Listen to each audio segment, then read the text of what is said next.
Assalamualaikum warahmatullahi wabarakatuh. Perkenalkan, nama saya Khairisa Nur Aini, NIM 222180154 dari kelas 3D, Prodi Pendidikan Guru Sekolah Dasar.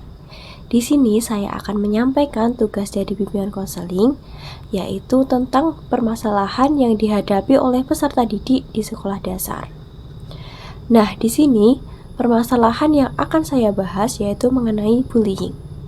Jadi, bullying adalah perilaku agresif yang berulang, disengaja, dan memiliki tujuan untuk menyakiti, merendahkan, atau mendominasi orang lain secara emosional, fisik, ataupun mental. Nah, bullying ini biasanya terjadi di sekolah dasar. Pelaku yang melakukan pembulian ini bisa memberikan pengaruh buruk pada kesehatan fisik dan mental korbannya. Dampak paling fatal dari kasus bullying adalah tindakan bunuh diri yang dilakukan oleh korban. Maka dari itu, penting untuk memahami dan mengatasi dampak negatif bullying dengan serius.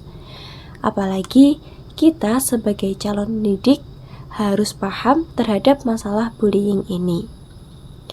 Nah, dukungan, perhatian, konseling, dan pendidikan yang sesuai dapat membantu korban mengatasi pengalaman traumatis dan membangun kembali kepercayaan diri serta kesehatan mental dan emosional yang baik. Nah, di sini saya akan membahas permasalahan bullying dengan analisis CIPO atau konteks, input, proses, produk, dan outcome. Konteks. Di salah satu sekolah dasar ada seorang peserta didik yang mengalami pembulian. Anak ini duduk di bangku kelas 4 sekolah dasar. Anak ini mengalami pembulian oleh teman-teman sekelasnya. Pembulian ini dipicu karena peserta didik itu melakukan kesalahan terhadap teman yang membulinya tersebut. Nah, pembulian ini membuat peserta didik ini takut untuk pergi ke sekolahan dan berakhir ingin pindah sekolah. Upaya yang dapat dilakukan yaitu dengan memberikan konseling terhadap pihak pembuli dan yang dibuli. Selanjutnya, input. Sebagai informasi, di sini saya melakukan wawancara sendiri di lingkungan tempat tinggal saya. Nah, dalam kasus ini, baik pihak pembuli dan pihak yang dibuli dipertemukan oleh guru kelas dan guru agama pada saat itu untuk memecahkan permasalahan dan mereka diminta untuk saling memaafkan. Selanjutnya, proses. Peserta didik ini mengalami pembulian. Hal ini dibuktikan dengan salah satu pegawai sekolah dasar tersebut yang membenarkan berita ini.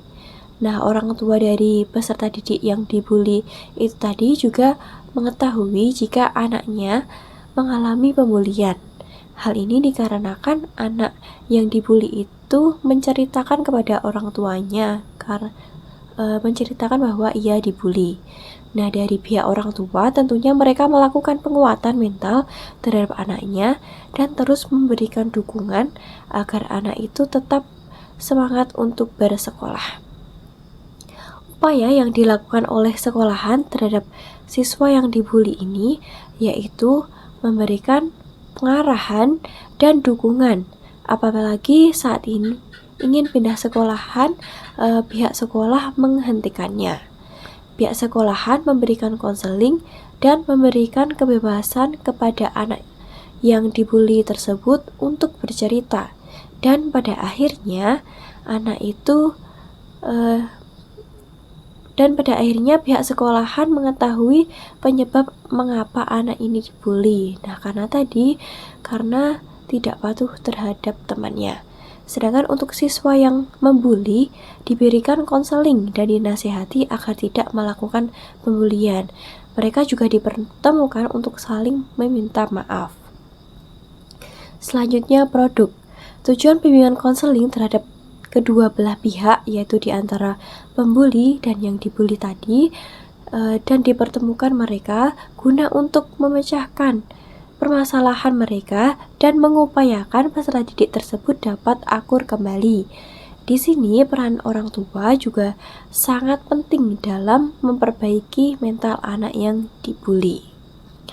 Selanjutnya ada outcome. Dengan adanya bimbingan dan konseling terhadap kedua belah pihak, yaitu dengan memberikan nasihat, dukungan, dan menguatkan peserta didik yang dibully agar mental peserta didik tersebut dapat terjaga serta memberikan konseling terhadap pembuli dapat berdampak pada mereka yang berakhir saling meminta maaf dan akhirnya mereka berdamai.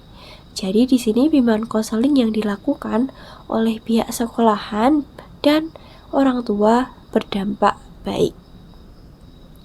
Jadi kesimpulannya yaitu peserta didik yang duduk di kelas 4 SD dengan masalah pembulian ditangani dengan memberikan konseling. Konseling ini dilakukan kepada kedua belah pihak dengan cara menasehati dan mengarahkan mereka kepada yang lebih baik.